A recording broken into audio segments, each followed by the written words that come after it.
네, 이번 코너는 취재 파일입니다. 관심사가 큰 경제 이슈를 하나 골라 심층적으로 파헤쳐봅니다. 네, 부동산 시장에서 공급 부족 논란이 뜨겁습니다. 민간 정보업체들이 잇따라 공급 절벽을 예고하는 데 대해 정부가 강하게 반박하고 나선 상황인데요. 이런 입장차가 어디서부터 발생한 건지 산업부 남승표 기자와 함께 짚어보겠습니다. 네, 어서 오십시오. 안녕하십니까? 네, 아파트 공급 부족 우려가 터져 나온 게 이제 어제 오늘 일은 아니죠. 그렇습니다. 문제는 근데 이제 이 문제에 대해서 정부가 반박성 보도 설명 자료를 내는 것은 상당히 이례적이라고 볼 수 있습니다. 네네. 정부에서 이렇게 이제 보도 설명 자료를 내는 것은 좀 배경이 있습니다. 네. 먼저 살펴보자면 서울 아파트 공급 물량이 올해를 기점으로 줄어들 것이라는 전망은 꾸준히 있었습니다. 네. 지난 2022년 하반기 금리 인상이 있으면서 사실 이제 주택 가격이 한번 충격을 받았었고요. 네. 같은 해 연말에 강원 중도개발공사 기업 회생 신청 이것 때문에 단기 채권 금리가 급등을 했습니다. 그러면서 이제 주택 공급의 한 축이라고 할 수 있는 부동산 프로젝트 파이낸싱 사업들 사실상 중단되다시피 했었고요. 네. 그러다 보니 이게 공급에 좀 차질이 생기는 거 아닌가 이런 이제 질문들이 계속 제기가 됐었고요. 네.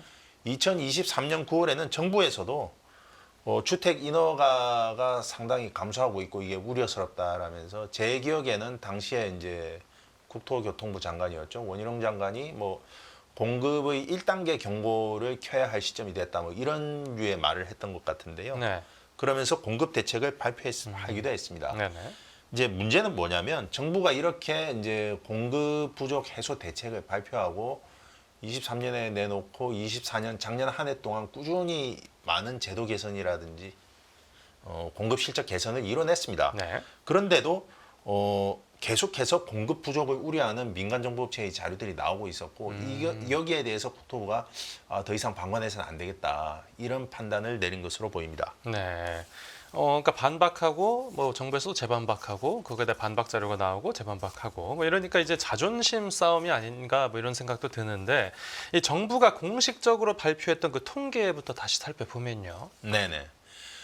그러니까 이제 아파트 공급이라고 하는 것은 이제 제가 몇 차례 말씀드린 바 있습니다만은 사업의 단계에 따라서 어떤 인허가 단계, 착공 및 분양 그리고 입주 이렇게 이제 크게 세 가지 정도로 나눠볼 수 있습니다. 네. 보통 인허가에서 착공까지 한 2년에서 3년, 2년 정도 보시면 되고요. 네. 그다음 착공에서 입주까지가 공사 기간 등등 해서 한 3년 정도 걸리는 거로 볼 수 있는데요. 네. 여기서 이제 한 가지 약간 좀 이전과 다른 것이 분양입니다. 왜냐하면 지금 분양가 상한제라든지 이런 가격 통제를 벗어나기 위해서 네. 보통은 지금까지 우리 주택 시장에서 일반적인 분양 형태는 이제 선분양이었지 않습니까? 네. 그러나 이제 후분양제 활성화 차원에서 후분양제를 시도하는 경우에는 이제 가격 통제를 하지 않는 경우들이 있었기 때문에 착공을 하더라도 이전처럼 바로 분양하지 않고 후분양으로 돌리는 경우들이 상당히 늘어났습니다. 네. 그래서 분양은 이전 사례와 단순 비교하기가 조금 곤란한 측면이 있습니다. 그러면 최근에 이 공급 지표 추이가 어떤지 국토부 주택 통계를 통해서 한번 살펴보겠는데요. 네. 최근 3년의 시계를 놓고 보면 전국 단위에서는 2022년에 비해 인허가는 소폭 줄고 네.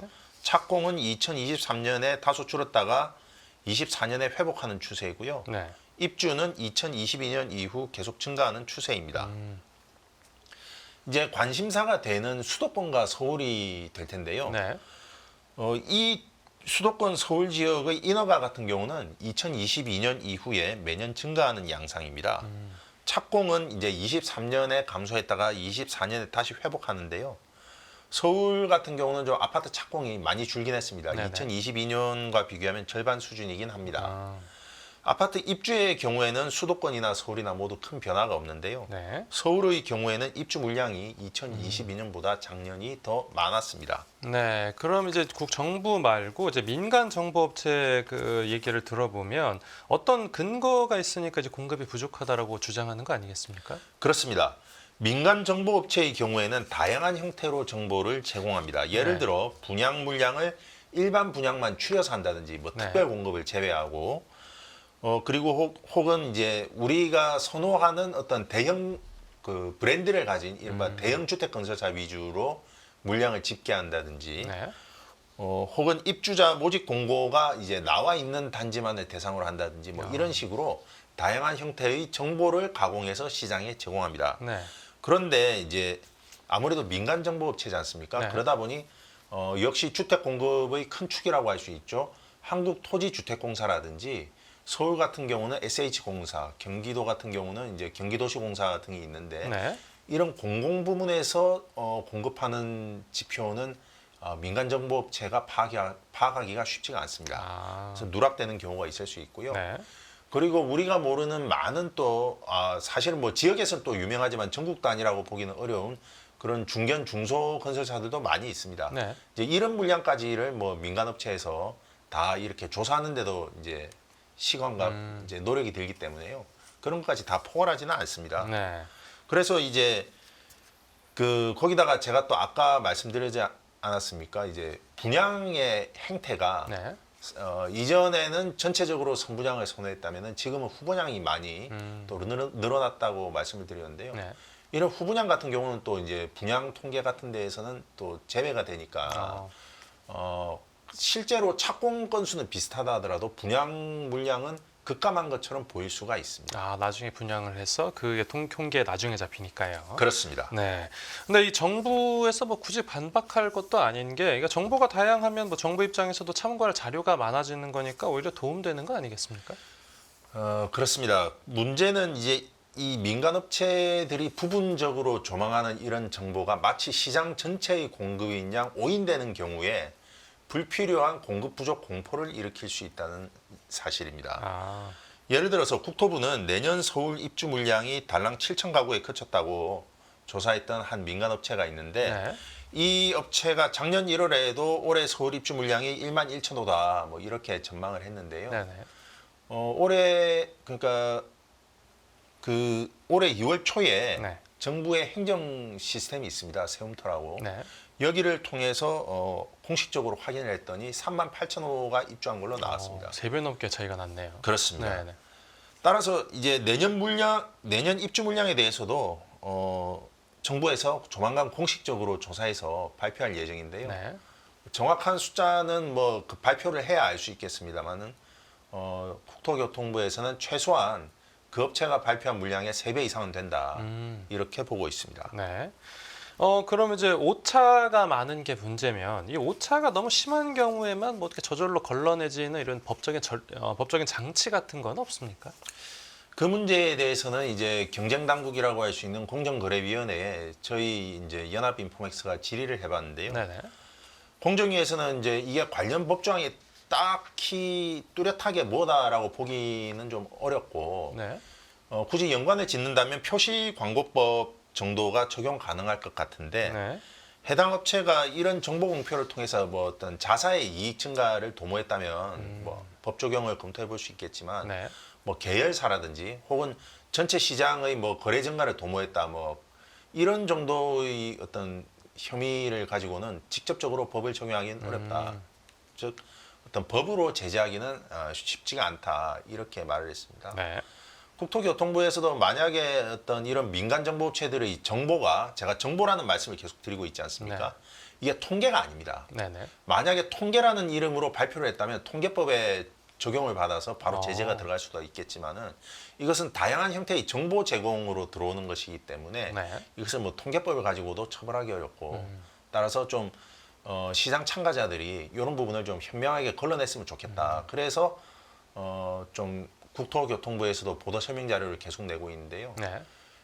조금 이제 사태가 심각하다고 국토부에서 판단한 것 같은 것은 작년 12월 이후 이런 그 민간 정보업체의 정보 제공에 대해서 반복한 것만 벌써 4건에 달하고 있다 어. 하는 점에서 정부가 좀 문제의식을 갖고 있는데 법적으로는 좀 제재하기 어렵다 이렇게 볼 수 있겠습니다. 네, 법적으로도 제재하기가 어렵고 그 얘기는 그러니까 만약에 민간 업체들이 막 고의적으로 이 정보를 왜곡하거나 해도 이 어떤 문제 삼기가 어렵다는 거 아니겠습니까?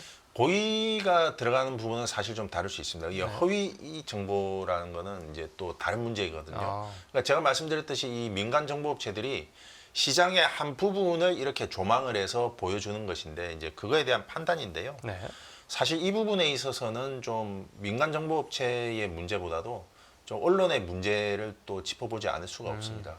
예를 들어서 이제 언론에서 이제 민간 정보업체에서는 자료를 발표할 때에 네네. 자료가 가지고 있는 제약을 다 같이 이야기를 합니다. 예를 들어서 청약을 완료한 단지 가운데 입주자 모집 공고가 나온 단지만을 대상으로 조사했다.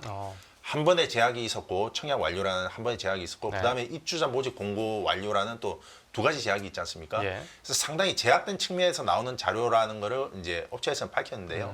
사실 이제 뭐 저도 기자입니다만은 기사를 작성하다 보면은 이런 저런 것들을 좀 자세하게 담지 못할 경우가 있기 때문에 사실 이런 부분적인 정보들이 마치 시장 전체의 정보인 양 왜곡돼서 전달되는 부작용도 있다고 할 수 있겠습니다. 네. 또 작은 글씨로 써놓고 하면 어떻게 잘 눈에 띄지 않기도 하니까요.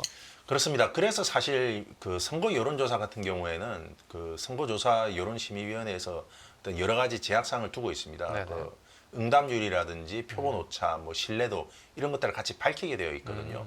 근데 이제 말씀드렸다시피 이게 이제 통계가 아니라 정보라는 형태로 제공되다 보니까 이런 좀 엄밀성에서 사실 한 발 비켜나 있는 그런 측면이 있습니다. 네, 또 잘못된 정보를 제공할 수 있는 가능성도 있으니까 정부 차원에서도 어느 정도 일정 부분의 규제가 들어갈 수도 있겠죠.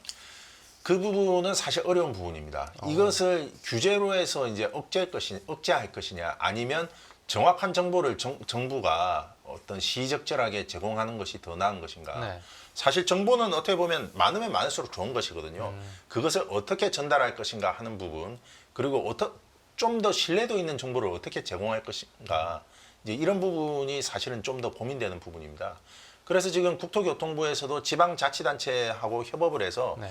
조만간 이제 정확한 정보를 발표할 예정이라고 합니다. 아무래도 국토교통부는 이제 정부지 않습니까? 네네. 그러다 보니까 지방자치단체에서 현재 이제 진행 중인 사업장 정보들을 인허가, 착공, 뭐 입주 단계별로 맞춰서 다 정확하게 파악을 하고 있기 때문에 이런 것들을 정부는 이제 수집해서 종합할 수가 있거든요. 네.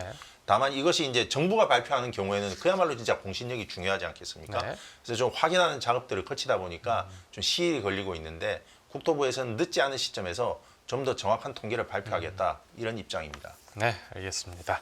오늘 취재 파일은 여기서 마무리하겠습니다. 잘 들었습니다. 감사합니다.